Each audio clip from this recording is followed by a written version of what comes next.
पता लगा है कि कुछ वॉलंटियर्स लोगों से चेयर का 20 रुपए ले रहे हैं। मैं आपको एक बात कहना चाहता हूँ, कोई भी इस मीटिंग में किसी भी चेयर का एक भी रुपए नहीं लेगा। वॉलंटियर्स, आप प्लीज मेरी बात ध्यान से सुनिए।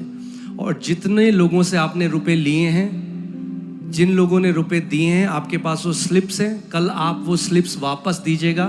सारे पैसे आपको वापस दिए जाएंगे और जो चेयर का पैसा है वो मैं दूंगा, मगर कोई भी चेयर इस जगह में बेची नहीं जाएगी। आपका जहां मन करता है आप वहां बैठिए। आपको चेयर में बैठने का मन करता है आप चेयर में बैठिए, आपको नीचे बैठने का मन करता है आप नीचे बैठिए, मगर प्रभु यीशु मसीह का सुसमाचार बेचा नहीं जा सकता। आमीन। और अगर फिर भी आप करेंगे तो मैं वापस झारखंड नहीं आऊंगा।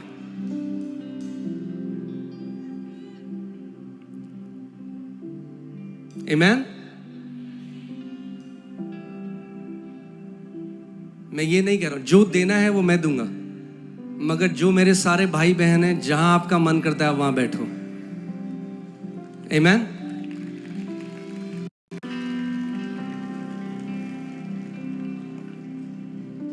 अभी भी मन करता है तो अभी भी बैठो, कोई वॉलंटियर रोकेगा नहीं आपको, ठीक है।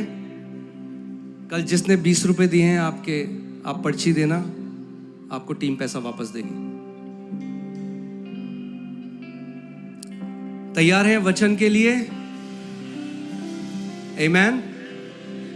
Praveen, don't do too much. वचन सुनिए ध्यान से,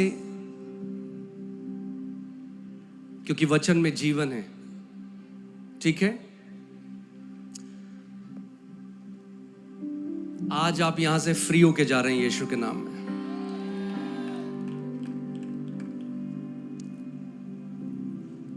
किसी भी चीज का जो दाम है वो इस बात से लगाया जाता है, या किसी भी चीज का जो प्राइस है, जो उसकी वैल्यू है, जो उसकी कीमत है, वो इस बात से लगाई जाती है कि कितना दाम कोई व्यक्ति उस चीज के लिए चुकाता है।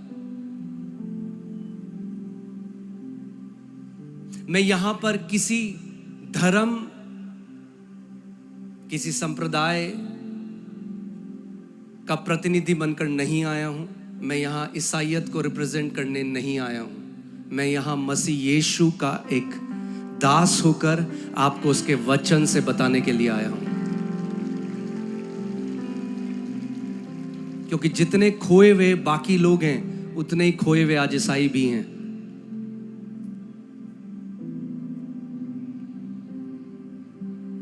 आमीन। मैं सच बोलने आया हूं और सच बोल के जाऊंगा।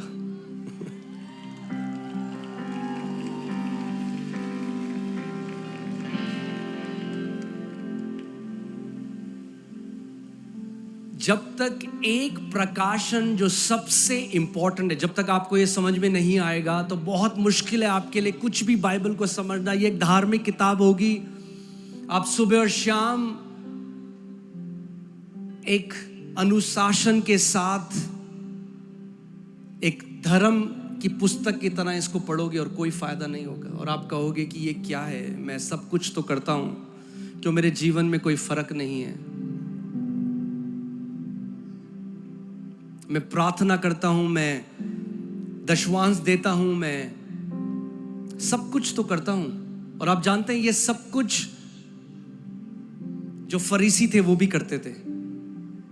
जो फरीसी लोग थे वो उपवास करते थे हफ्ते में 3 बारी, बिना फेल, बिना रुके हफ्ते में 3 बारी उपवास करते थे। यीशु मसीह ने कहा वो जीरे का, सौंफ का, इनका भी दशवांश देते थे, मगर परमेश्वर को नहीं जानते थे।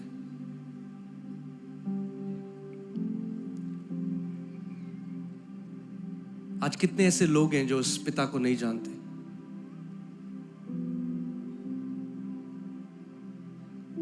और यीशु मसीह उस पिता को प्रकट करने के लिए आया।